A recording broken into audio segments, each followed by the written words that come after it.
কুয়াকাটা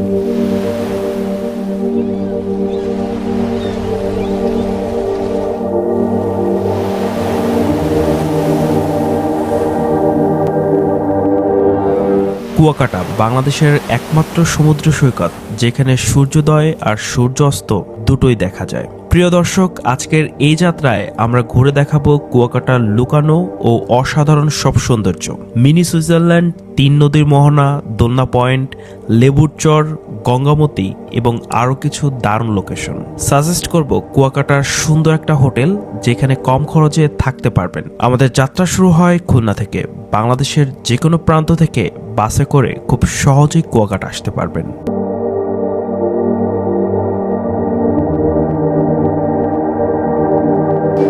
প্রিয় দর্শক, এই মুহূর্তে আমি আছি কুয়াকাটার জিরো পয়েন্টে।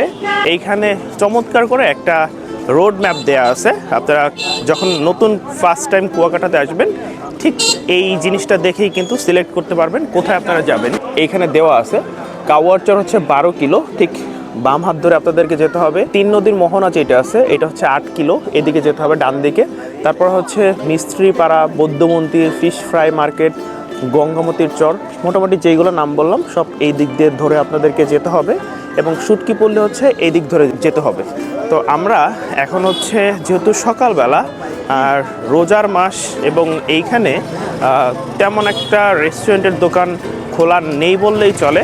তবে আসলে বাংলাদেশ যেহেতু শুধুমাত্র মুসলিম ধর্মের মানুষজন বসবাস করে না, অন্যান্য ধর্মের মানুষের কথা চিন্তা করে বেশ কিছু রেস্টুরেন্ট এখনও খোলা আছে এবং এখানে মোটামুটি মার্কেট ওপেনই আছে, এটাই বলতে পারেন আপনারা।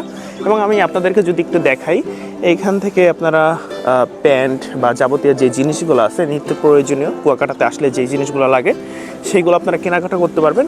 আর হাতের ডান দিকে সবগুলোই কিন্তু খাবারের হোটেল। সো আমরা ম্যাক্সিমাম টাইমে বৈশাখী রেস্তোরাঁ থেকে খাবার দাবার খাওয়ার চেষ্টা করি। এই পাশে বেশ কিছু এখনও কিন্তু দোকানপাট ওপেন আছে। রমজান মাসকে কেন্দ্র করে মোটামুটি এইখানে মানুষজন খুব বেশি আসে না, তারপরও অনেক মানুষই দেখা যায়। আর এই রোড ধরে টোটালি হচ্ছে হোটেল এবং এগুলো থেকে সি ভিউ পাওয়া যায়। আমি আগেরবার যখন আসছিলাম তখন হচ্ছে এই মার্কেটটাতে এই হোটেলগুলোতে ছিলাম এবং এগুলোর প্রাইসও রিজনেবলভাবে কিছুটা কম। এবং একটু সামনেই লেখা আছে পুলিশের চেকপোস্ট এবং এই জায়গা গাড়িগুলো স্টপ করতে হয়। এইখান দিয়ে আপনারা ফিশ মার্কেটে যেতে পারবেন।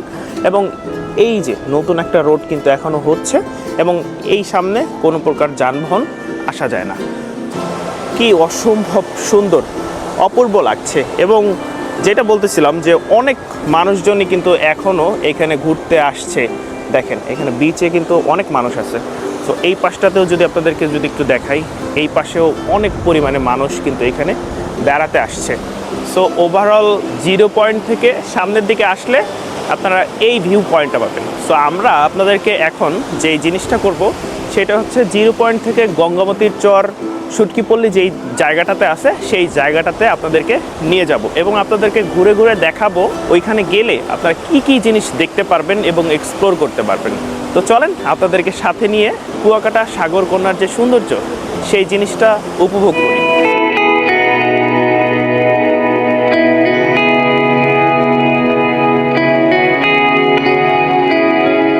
তো এখন হচ্ছে আমরা গঙ্গামতির দিকে যাচ্ছি এবং এই যে এই রোড ধরে আগাচ্ছি।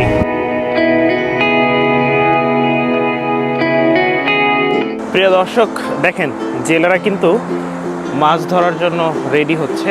এই আমার পিছনেই তারা এখন এই নৌকা নিয়ে গভীর এই সাগরে কিন্তু চলে যাবে।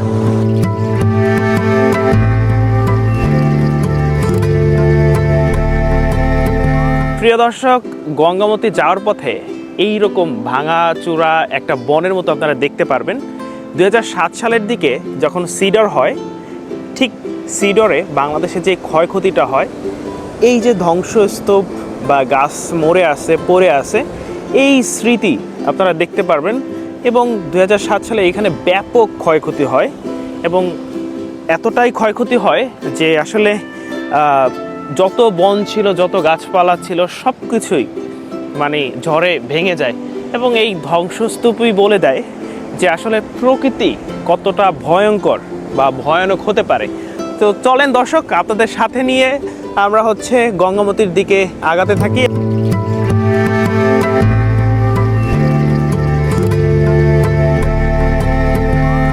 প্রিয় দর্শক, এই মুহূর্তে আমি আছি গঙ্গামতিতে। গঙ্গামতির ভিউটা আপনাদেরকে যদি একটু দেখাই, দেখেন এই যে বিশাল সমুদ্র এবং ওই পার্টটাই কিন্তু মিনি সুইজারল্যান্ড বলা হয় বর্তমান সময়ে।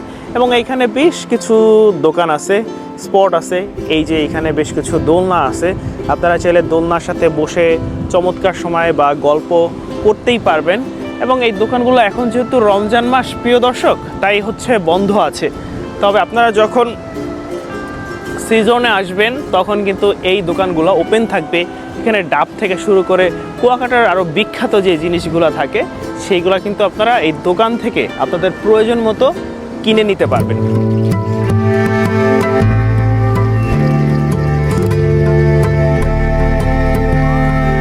এই মুহূর্তে আমরা আছি সুইজারল্যান্ডের এই পারে, মানে কুয়াকাটা সমুদ্র সৈকতের মিনি সুইজারল্যান্ড বলতে একটা জায়গা আছে, ওই জায়গাটার এই পারে আমরা আছি। এবং ওই যে ট্রলারটা দেখতে পাচ্ছেন বা নৌকাটা দেখতে পাচ্ছেন, ওই নৌকাতে করেই কিন্তু আমাদেরকে আবার ওই পারে যেতে হবে।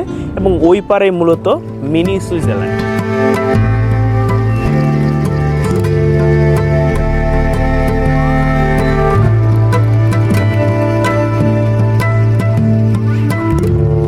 এই নৌকায় করে এই পারে আসলাম। বাইকের জন্য আপনাদেরকে একটা বাইকে 50 টাকা করে দিতে হবে। সো আপনাদের যাদের পার্সোনাল বাইক আছে তাদের ক্ষেত্রে 50 টাকা। এখানকার স্থানীয় যারা আছে ওদের সাথে আলাদা ডিলিংস আছে। সো আমরা হচ্ছে এখন মিনি সুইজারল্যান্ডের উদ্দেশ্যে রওনা দিব।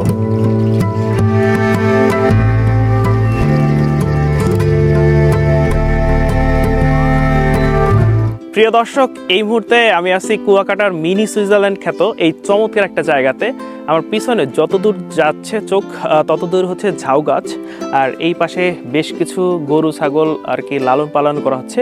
ওই পাশটাতে বোট মেরামত করা হচ্ছে, আর এই পাশে হচ্ছে ট্রলারদের মানে জেলেদের বেশ কিছু জেলে বোট যেগুলো আছে সেগুলো আছে। আর এই জায়গাটা মোটামুটি অসম্ভব সুন্দর। আপনারা এখানে আসলে আপনাদের মনটা বেশ ভালো হয়ে যাবে। গঙ্গামতি পাড়ি দিয়ে মোটামুটি 10-15 কিলো ভিতর হচ্ছে এই জায়গাটা, এবং চমৎকার একটা জায়গা। আর সামনে বেশ কিছু স্টল আছে, দোকান আছে, এবং এই দোকানগুলোতে আপনারা কিন্তু ডাব বা চা এইগুলা যখন সিজন থাকে তখন কিন্তু এই দোকানগুলো ওপেন থাকে। আর এই হচ্ছে টোটাল মোটামুটি বলতে পারেন যে সুইজারল্যান্ডের সৌন্দর্য। অসম্ভব সুন্দর একটা জায়গা এবং এটা আসলে সুইজারল্যান্ডের মতোই লাগে। Just look at the view, total ভিউটা এনজয় করার মতো। তো এখন হচ্ছে আমরা আবার হোটেলে ব্যাক করব।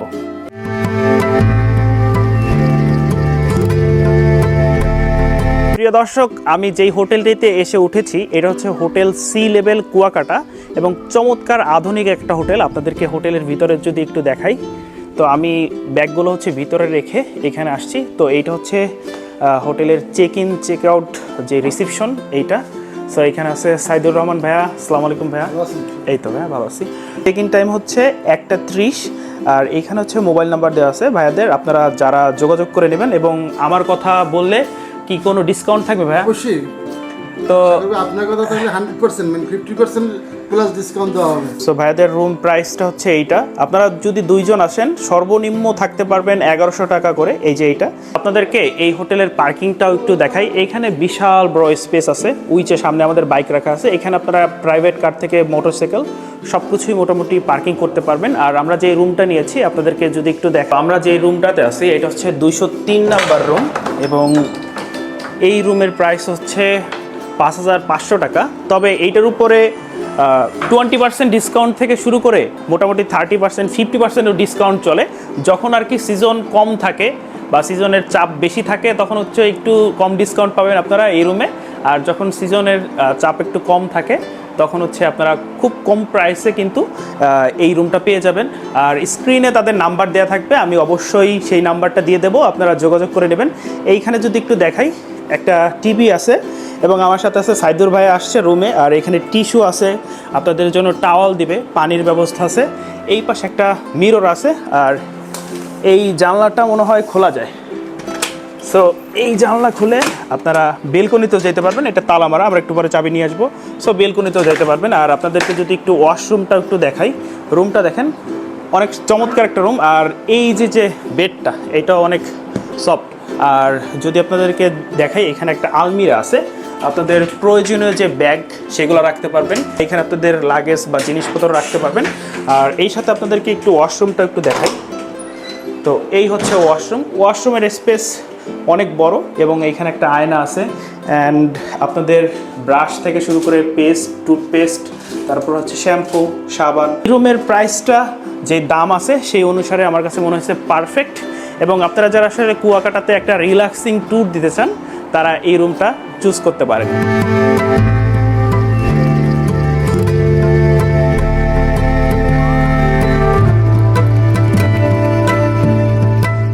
প্রিয় দর্শক, এই মুহূর্তে কুয়াকাটার নতুন একটা স্পটে আছি। এই স্পটটার নাম দিয়েছে তারা দোলনা পয়েন্ট, বিকজ অফ এইখানে হাজার হাজার দোলনা আছে। আপনাদেরকে যদি আমি একটু দেখাই, আমার পিছনে দেখতে পাচ্ছেন যে এইখানে অসংখ্য দোলনা আছে এবং এই দোলনাগুলো হয়তোবা কিছুটা টাকার বিনিময়ে 20 টাকা অথবা 50 টাকার বিনিময়ে আপনারা ভাড়া নিতে পারবেন এবং এখানে বসে সময় কাটাতে পারবেন। এই দোলনাগুলোর বাইরেও এই পাশে যতদূর দেখতে পাচ্ছেন সবগুলোই কিন্তু দোলনা। এবং আমার পিছনে যদি দেখাই আপনাদেরকে, ওই পাশে ওইগুলোও কিন্তু সবগুলোই দোলনা এবং ওই দোলনাগুলোও আপনারা ভাড়া নিতে পারবেন। দেখেন এখান থেকে যদি একটু দেখাই, এই যে হাতের মানে যতদূর চোখ যাচ্ছে ততদূর হচ্ছে দোলনা।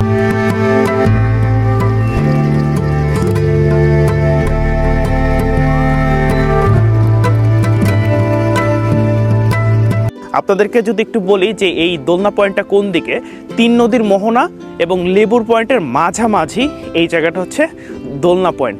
লেবুর বাগান থেকে 1 কিলো এদিকে আসলেই হচ্ছে এই দোলনা পয়েন্ট এবং এইখান থেকে প্রায় 1.5 কিলো দূরে হচ্ছে আপনার হচ্ছে 3 নদীর মোহনা। তো অসম্ভব সুন্দর একটা জায়গা, বেশ ভালো লাগতেছে। এবং আপনারা ঈদে আপনার পরিবার অথবা প্রিয়জন নিয়ে এই জায়গাটায় ঘুরতে আসতে পারেন।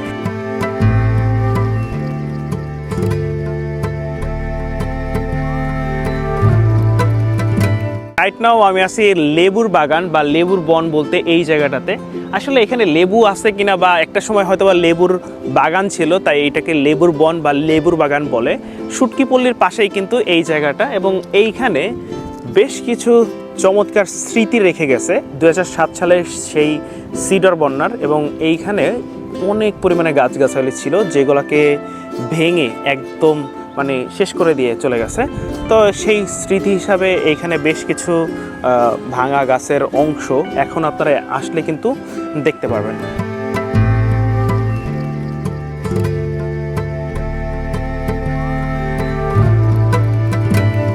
রাইট নাও গাইস, আমি আছি 3 নদীর মোহনাতে এবং এই জায়গাটা অসম্ভব সুন্দর। আমার পিছনে যদি দেখেন মানে অসংখ্য বক পাখি আছে যেগুলো উড়াউড়ি করতেছে। নর্মাল সিজনে কিন্তু আমরা কুয়াকাটায় আসলে এই সৌন্দর্যটা দেখতে পারি না। আমরা যেহেতু রমজান মাসে আসছি, সামনে ঈদ এবং ঈদে আপনারা কুয়াকাটাতে কোথায় কোথায় ঘুরতে পারেন সেই জায়গাটাকে কেন্দ্র করে কিন্তু এখানে আসা।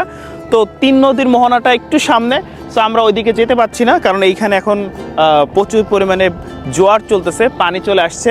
আর এই পাশে হচ্ছে ঝাউবাগান, মানে অসম্ভব সুন্দর। মানে কুয়াকাটা যে আসলে সাগরকন্যা বলা হয়, এই ঝাউবাগান থেকে শুরু করে এইখানকার চমৎকার দৃশ্য আপনার বেশ ভালো লাগবে। এখন জোয়ার চলতেছে তাই হচ্ছে পানিটা উত্তাল যতটা দেখা যায় ততটা নাই। আর আপনাদেরকে যদি চমৎকার একটা জিনিস দেখাই, আমি এইখানে দেখেন অসংখ্য সুন্দর সুন্দর কিন্তু এই যে ঝিনুক আছে। সো এই ঝিনুকগুলো কিন্তু আপনারা এইখানে আসলে এখন দেখতে পারবেন, যেটা অনেক সময় দেখা যায় না। এই দেখেন এইখান দিয়ে ঝিনুক, আর ওইখানে বেশ কিছু লাল কাঁকড়া আছে।